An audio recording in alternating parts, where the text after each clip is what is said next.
Welcome back to Clinical Problem Solving. This is Module 3, and we're going to do a lot of fun work today. Here's where all of the building blocks will come together, and you'll learn how to make a wonderfully prioritized differential diagnosis list that will guide you easily to select the right testing and hopefully the right treatment for our patients.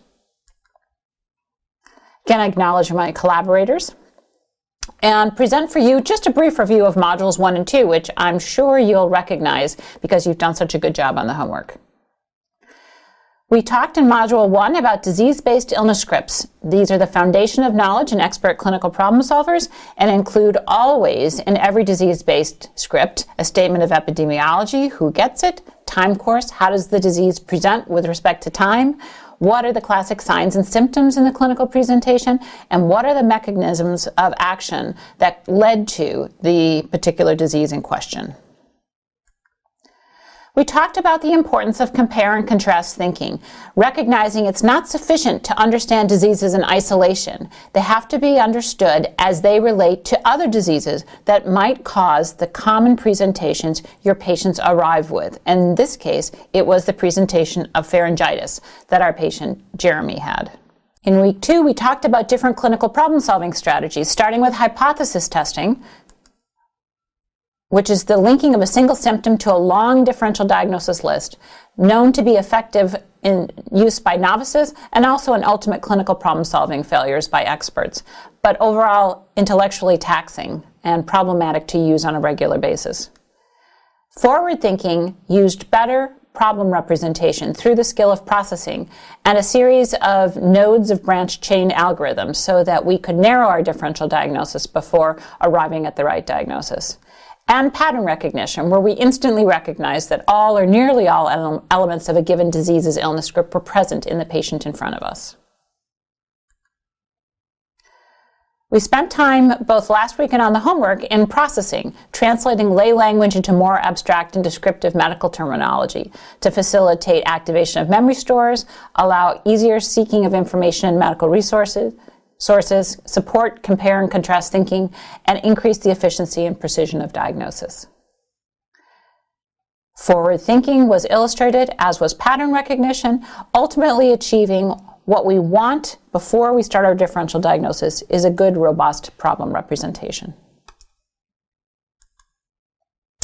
So in Module 3, we're going to start from processing, develop a process problem list, and then use that process problem list to create a problem representation which we'll call the patient illness script. We're then going to use that patient illness script to prioritize a differential diagnosis and demonstrate how that prioritized differential diagnosis can be used to choose and interpret the right tests in a pre-test probability way. So let's turn our attention to the development of a patient illness script. To hone our diagnostic skills, we need to first obtain information from the patient, enough information for us to construct a good problem representation.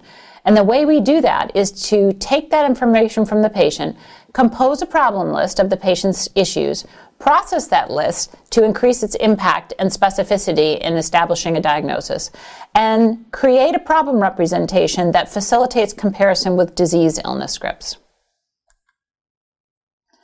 The goal of the patient illness script is to provide the shortest, richest description of the patient's problem, and to do so attending to cognitive loads and biases. Now, cognitive loads is an interesting phenomena. It's really recognized now that in this era of instant data and information technology, oftentimes our brains are overloaded by too much information as we try to multitask or as we just try and juggle all of the data that's available in the environment. And human beings, despite all the technology at our hands, as we're paying attention to things, can really only attend to about a list of 7 plus or minus 3 pieces of information. That's why our phone numbers, for example, are 7 digits long, or 7 plus 3 if you include the area code, as well as our social security number. In essence, what we're talking about is our working memory, and we have to pay attention to ensuring that we give ourselves the right amount of information to pay attention to, but not too much. So short becomes important, but with short has to be rich. It can't be sparse. And biases are also important. Biases are those mental models we form based on our past experiences that are triggered sometimes by the language that we use. So as we think about ways in which we can make mistakes in diagnoses, we have to be attentive to words or phrases that bias us in ways that we don't find functional. Another goal of the patient illness script is to prioritize the most sensitive and specific information. And also importantly, to eliminate or de-emphasize less relevant or non-specific symptoms. This information may be collected for the patient and may not be lost. It's just not carried front and center. So we'll talk about where we put this in our view and our attention to make sure that we don't forget it, but that it doesn't clutter our thinking as we're trying to solve the problem at hand. So we're going to begin to use the term patient illness script to describe a problem representation. And we're going to do so because the way we prioritize our differential diagnoses when we get to that step is by comparing the patient's problem representation to a disease illness script. And so we have taken the leap to say we're developing a patient illness script that will be matching. And the elements of the illness script for the patient are very similar to the elements of the illness script for a disease.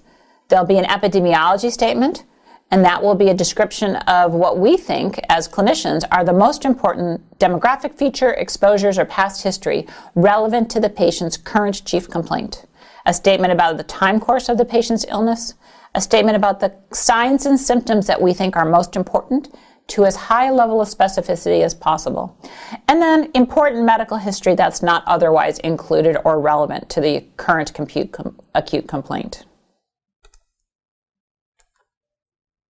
So recall the elements of our disease illness script and look at the elements of our patient's illness script, and you can see they're almost identical. All we don't see, because it's unique to the patient and not to the disease, is past medical history that's not relevant to the acute complaint. Any past medical history relevant to the acute complaint would go into epidemiology as a risk or an exposure. So in epidemiology, what things should we include in the patient's illness script? What's in, what's out? Well, first off, as a general principle, we only want to include those elements of epidemiology that are relevant to the existing case. So we should include exposures of relevance. Any drugs the patient is taking, any habits they have, smoking, exercise, alcohol, toxins they might have been exposed to, and medications they're taking that might be relevant to the symptom that they are presenting with. If it's not relevant to the symptom they're presenting with, we'll put it in another aspect of the illness script, not in epidemiology. We should also include past medical history that is relevant as a risk or a predisposing factor for this chief complaint. And we'll talk on the next slide about the judgment involved in that. Sometimes this can be a judgment call or a stylistic thing, but you'll get the general sense when I show you an illustration on the next page. What we generally recommend you don't include are comments about race or ethnicity, because this actually may precipitate bias elements, and it turns out they are not that helpful in terms of identifying differential diagnoses, with a very, very few exceptions. Should make comments about socioeconomic status, which might of course be relevant to the patient's ultimate treatment, but should not influence necessarily your differential diagnosis.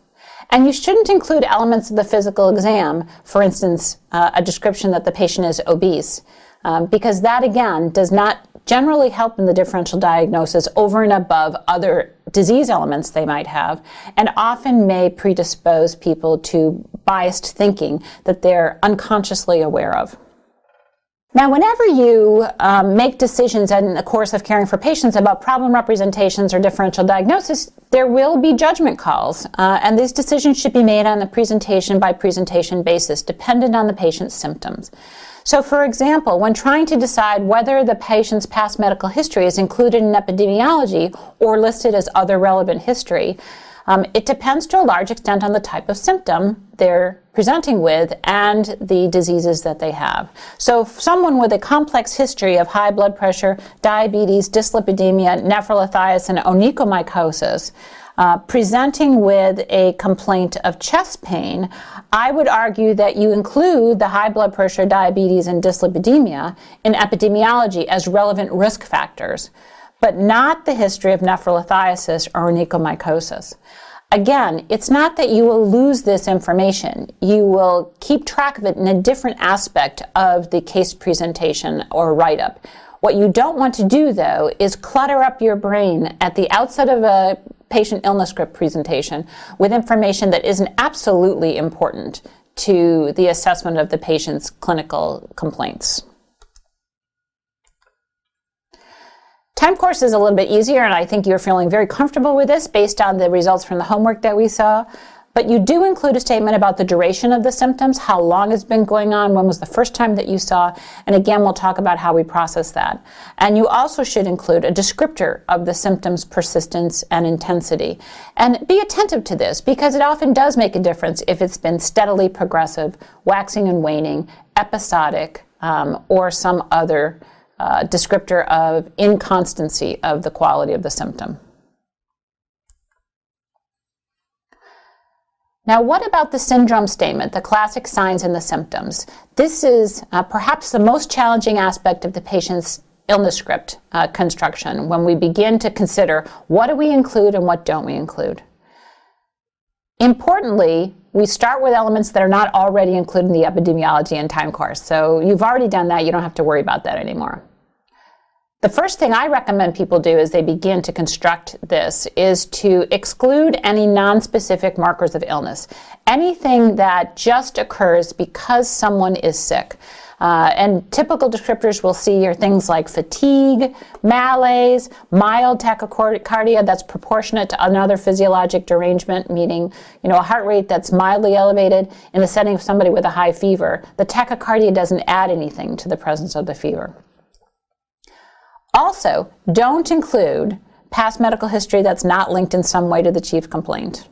And don't include prior diagnoses for this chief complaint unless they were unequivocally correct.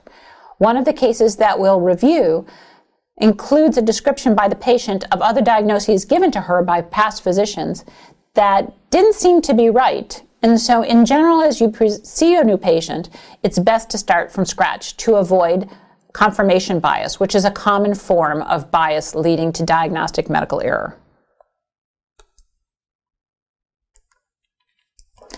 Now, judgment is quite present here, too, as we're deciding what to include in the syndrome statement. And it does sometimes require a leap of faith and then continuous reflection on whether that made sense when you ultimately find out what was the cause of the patient's symptoms in front of you. So let's give a couple of examples. Tachycardia. If it would cause problems in its own right, rather than just be a marker of another more specific derangement, you could include it. So this tends to be at the extreme. So a heart rate of 180 is always relevant as an independent component of the problem representation or patient illness script, because 180 is high enough to be a problem in its own right. On the other hand, 110 or 112, particularly if associated with another symptom that's much more dramatic, like severe pain or high fever, would generally not merit inclusion. And as we talked about earlier, our goal is to get rid of all but the most precise elements in the patient's presentation so we can really attend to them with our full working memory. Fatigue and malaise are rarely diagnostically specific. It's important if you hear them from your patient, especially if they talk about them a lot, to look for a better descriptor of the problem.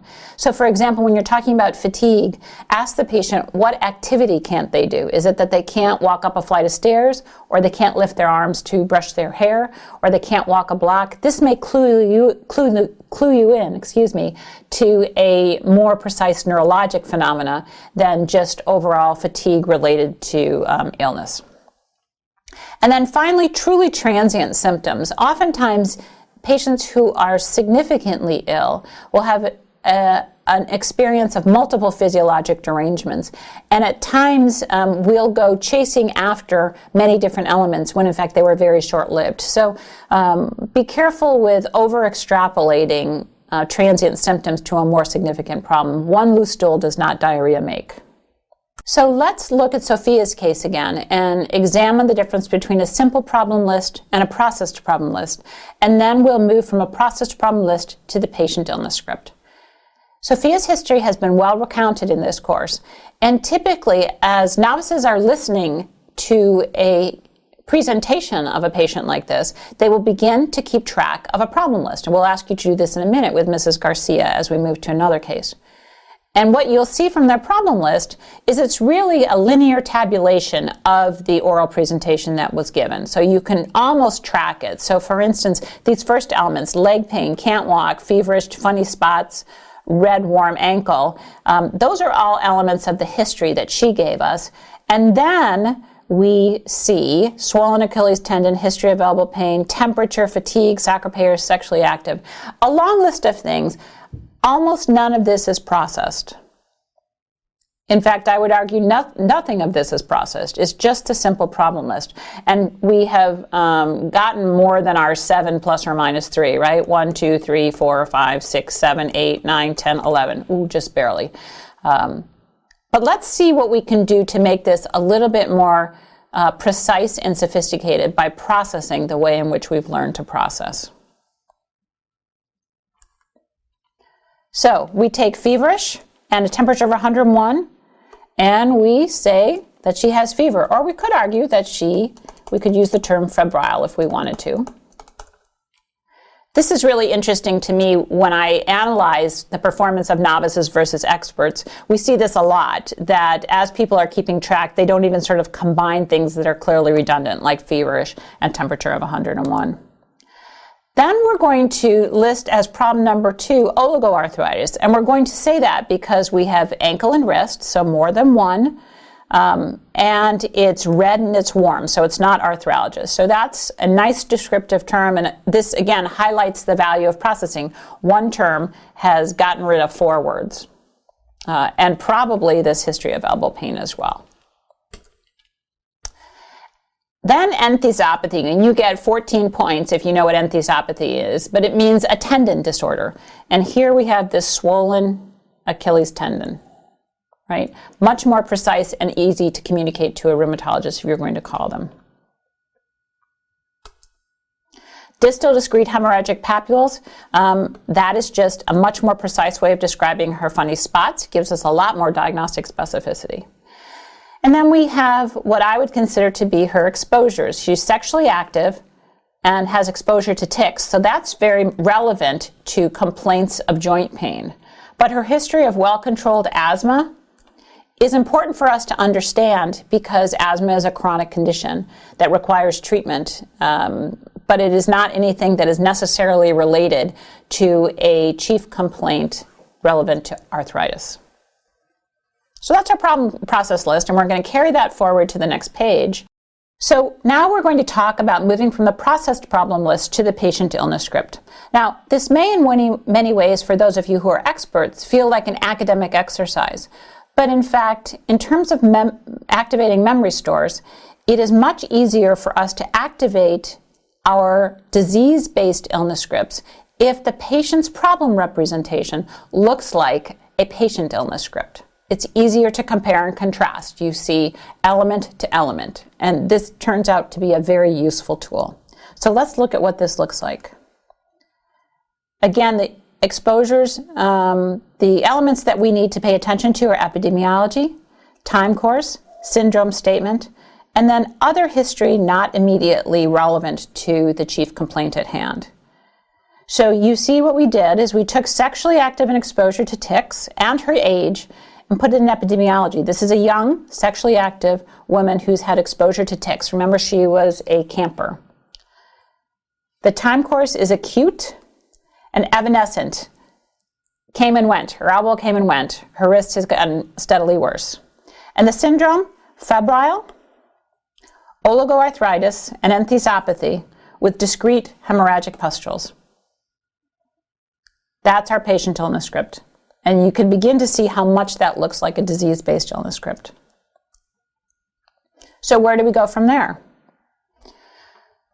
Well, those of you who are third-year or fourth-year students recognize that a common challenge attendings give to young learners is to ask them to summarize that case in one sentence. And the patient illness script is the foundation of that case summary. So if you're asked to do that, these are the elements you need to include. Epidemiology: who is this patient? A 17-year-old sexually active woman with a history of tick exposure who presents with an acute history of evanescent oligoarthritis and hemorrhagic pustular rash. She also has a history of asthma. So this is the one sentence. We took that entire long case presentation and have now boiled it down into a very rich, distilled problem representation that any physician listening on the phone could accurately diagnose once they've gotten beyond their training. So quiz 3.1.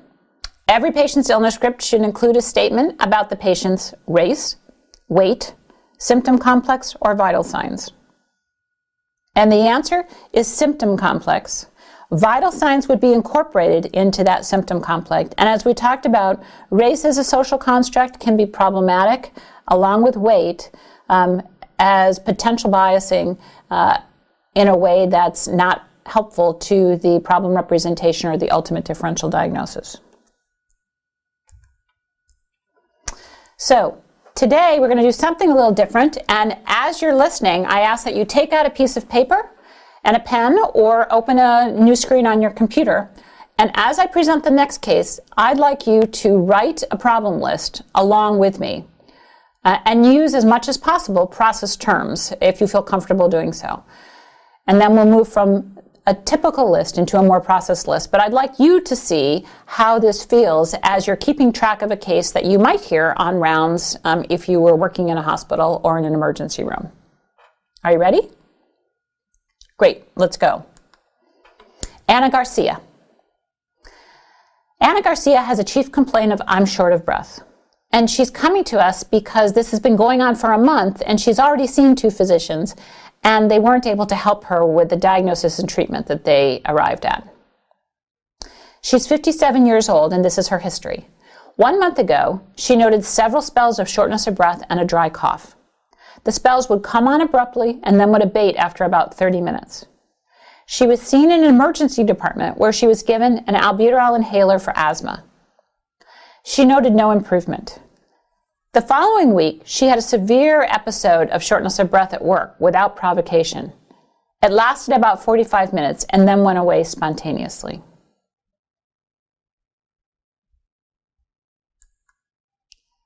She was then seen by her primary care provider, who thought her symptoms were compatible with panic attacks, advised her to stop caffeine and smoking and to try stress reduction. Over the past week, however, her shortness of breath has become constant to the point where any activity leaves her gasping for breath. She denies orthopnea or paroxysmal nocturnal dyspnea, but she does note that she's more comfortable laying on her left side. She continues to have an irritating dry cough and mild right-sided chest discomfort that does not increase with breathing. So let's add some more information about Anna to your problem list. She admits to a 30-pound unintentional weight loss over the past month. She notes pain in both calves after walking about 1 block, relieved by rest. She has no fever, chills, night sweats, hemoptysis, or purulent sputum. And she's had no recent travel, sick contacts, or exposure to pets or toxins. She denies joint aches and pains, skin rash, or loss of hair. She has had hypertension for 6 years, and she takes Zestril 20 milligrams a day and hydrochlorothiazide 25 milligrams per day. She has a 30-pack-year smoking history and no injection drug use. She manages McDonald's as her occupation and has for a long time, and she has no known drug allergies. I'll give you a minute to catch up.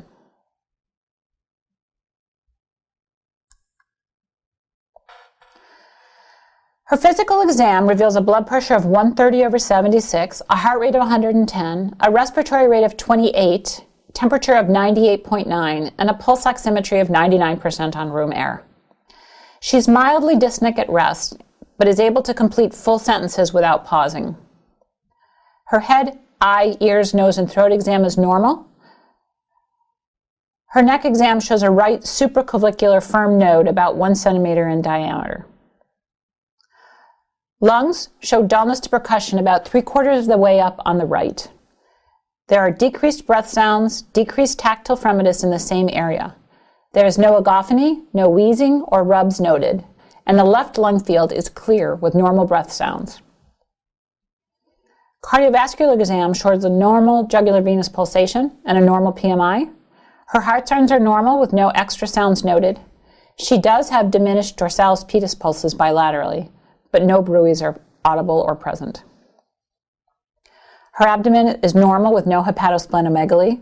Her extremities show a loss of hair on her distal shins, but no clubbing, cyanosis, or edema. Neurologic exam, joint exam, and skin and hair exam are all normal.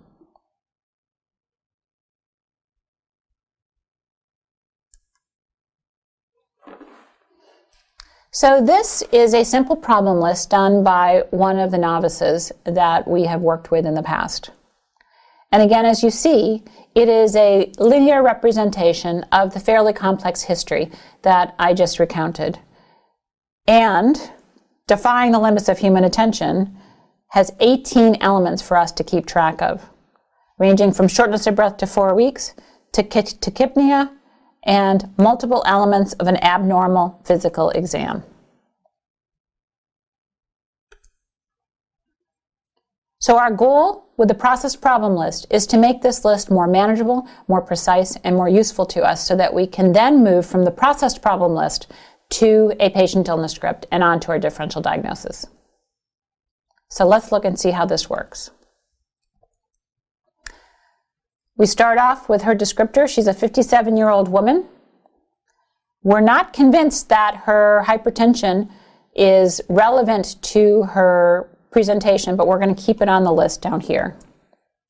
The first thing we're going to do is we're going to get rid of things that are unsubstantiated. So her recent diagnosis of asthma because of this chief complaint that didn't get better with asthma treatment, and panic attacks that didn't get better with panic attack treatment, are crossed off the list as being irrelevant and something we don't have to pay attention to anymore.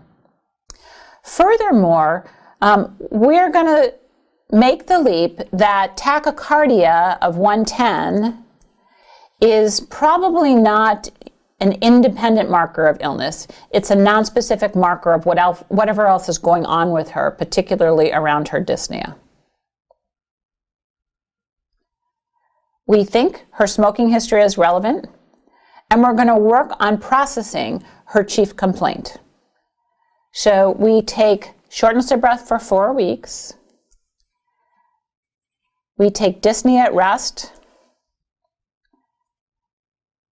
and we call this subacute progressive dyspnea, importantly without hypoxia. That's kind of interesting and may have been what led the primary care provider and the emergency department physician to diagnose her with asthma or panic attacks, which typically aren't associated with any hypoxia. But this may be helpful mechanistically as we begin to compare different differential diagnoses. So we got rid of that. We got rid of the dyspnea at rest. And the tachypnea is represented by the dyspnea, so we don't have to include that any further. She has non-productive cough.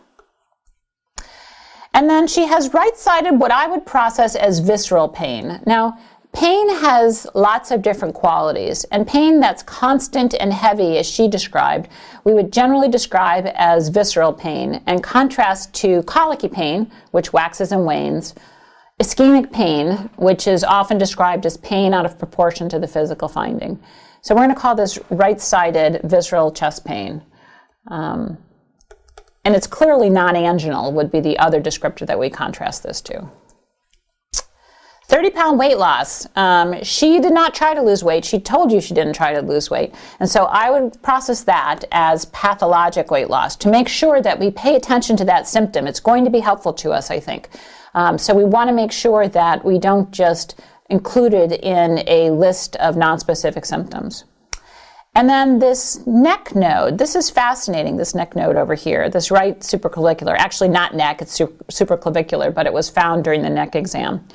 This also is a pathologic node. Why is it pathologic? Because it's fixed and firm, and it's in a place where you shouldn't be able to palpate a node. So immediately, rather than just describing a node, we're going to say it's a pathologic node, and we're going to describe it as adenopathy, so that's an abnormal node, and we're going to use the descriptor regional because it's in an area located close to her chief complaint and isn't associated with lymph nodes anyplace else. Rather than diffuse or lymphadenopathy, we're going to say it's regional adenopathy. So we've taken care of that. We've taken care of the 30-pound weight loss.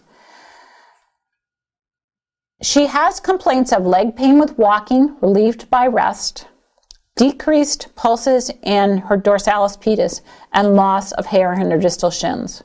That's enough for us to combine those three symptoms into a diagnosis of vascular claudication.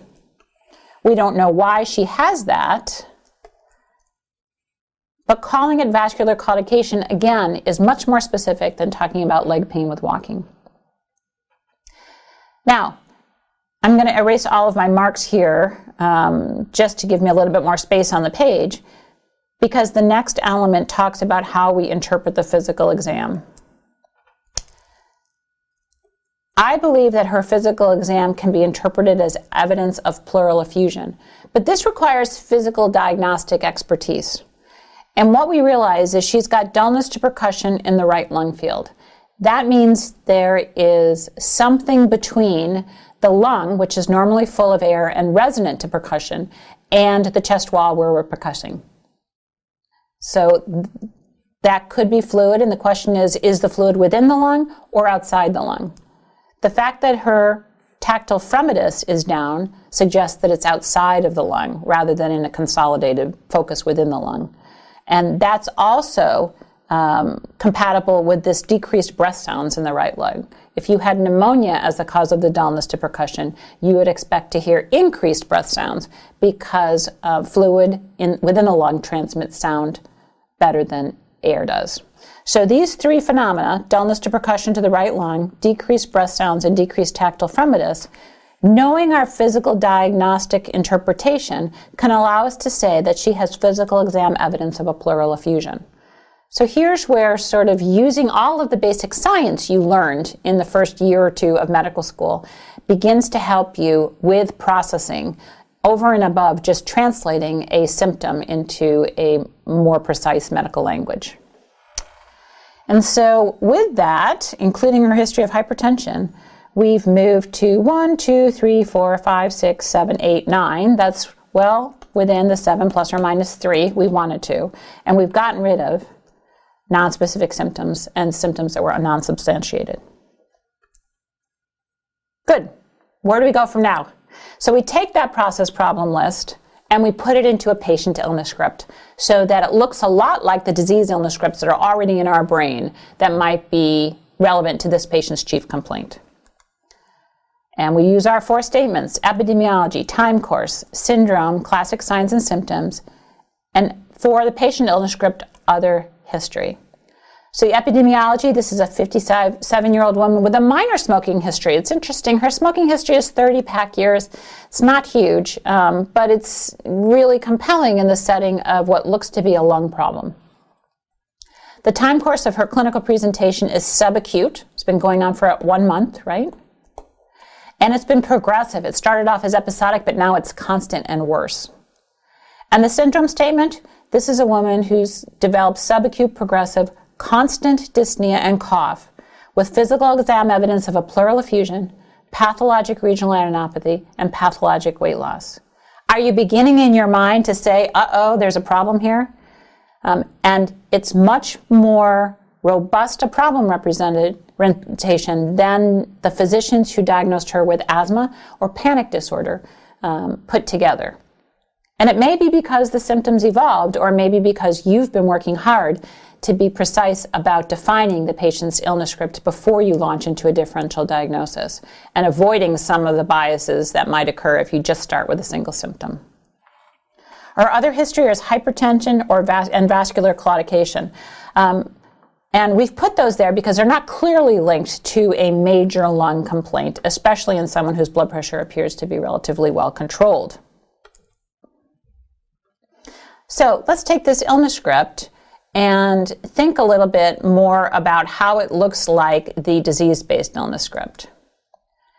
Well, the only thing missing in the patient illness script typically is a comment about the mechanism of disease. And that's because we're talking about a patient, right? Rather than the disease-based illness script, which is talking about the disease.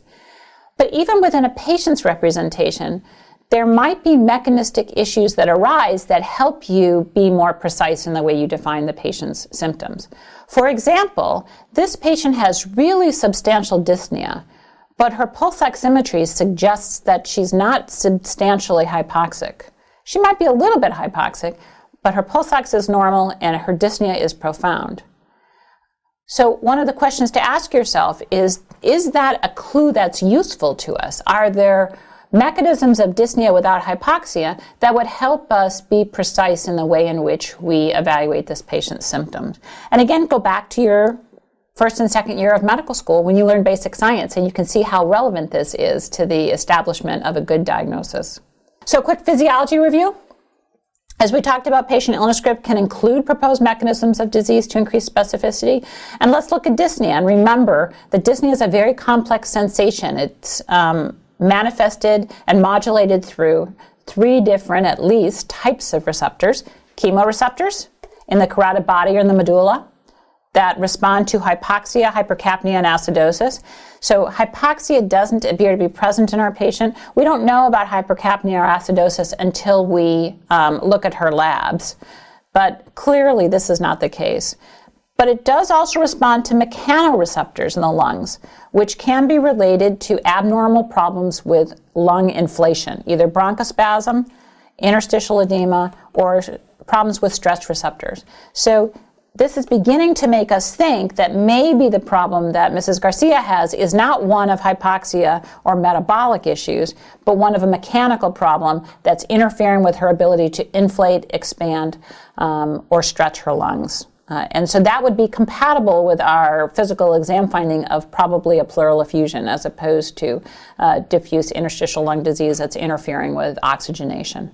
And the third type of receptor is a metaboreceptor related to the muscles in the lung environment that get stressed during exercise. But we know her dyspnea occurs at rest as well as with exercise.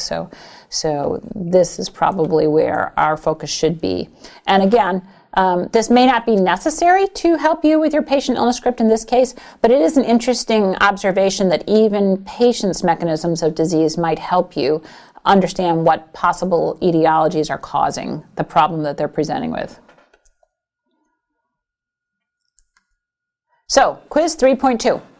In Mrs. Garcia's case, we dropped the sign of tachycardia from the ultimate process problem list and patient illness script because, number 1, we questioned whether the value was correct. Perhaps the person who took the vital signs didn't measure it correctly.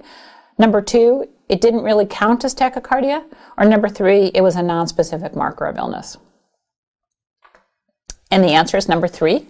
It was a nonspecific marker of illness. Didn't add to the other information that was already present and more impressive, and we wanted to get rid of facts that weren't helpful to us so we could attend to the most important facts.